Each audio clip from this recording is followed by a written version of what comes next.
Hi there, this is the Heretic. Just coming at you today because I found something in the scripture recently. Have you ever read the Bible and you read it like a bazillion times and then you come to a scripture and you're like, I didn't even know that was there. Like, what the heck? I've read this verse and passage and blah, blah, blah, and you never really notice it.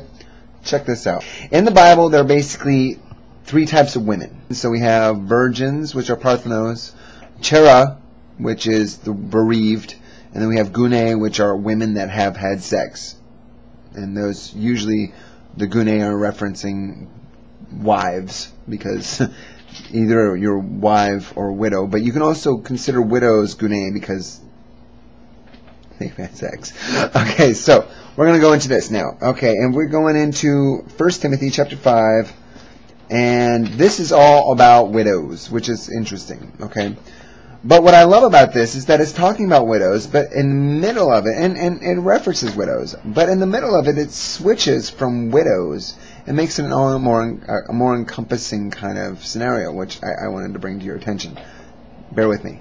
Let not your widow be taken in a number of 80 years old, having not been the husband of one man, having been the husband of one man. Basically, 60 at that point. If your husband's dead, you're good to go.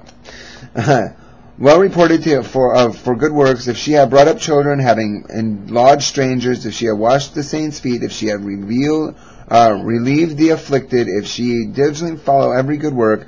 But the younger widows, this is the younger Chera, which is double bereaved, but the younger Chera refuse, for when they have begun to wax wanton against Christ, they will marry. So basically, if you're a younger woman, you're still able to have kids, then you should get married.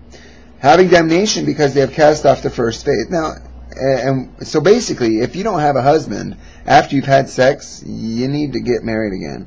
And wherewithal, they learn to be idle, wandering about from house to house, not only idle, but tattlers also, and busybodies, speaking things which they ought not. So here Paul is saying, if you don't have a husband after you've already been a wife, you need to get another one, unless you're over 60. Because right now, if you have nobody in authority over you, you're just kind of going to go crazy, and since you have nobody to keep you in check.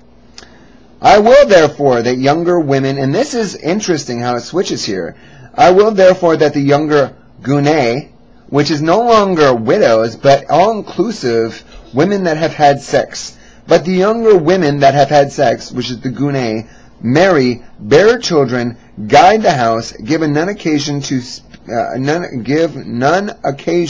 to the adversary to speak reproachfully. What? So that means if you have had sex, that you should get married and give forth children. Women start with a man. They start with their father and authority over them. And until they have sex, they're basically under their father's authority. When they get married, now they have their husband and authority over them, and they basically have to do what their husband tells them to do. And that's great. And what happens is if their husband dies, and then they're basically on their own, or, if for any reason they're on their own,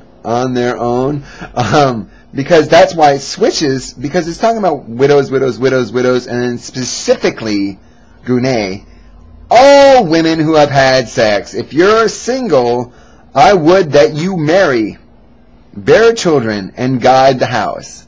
Women should, if you've had sex, you should marry, bear children, and guide the house.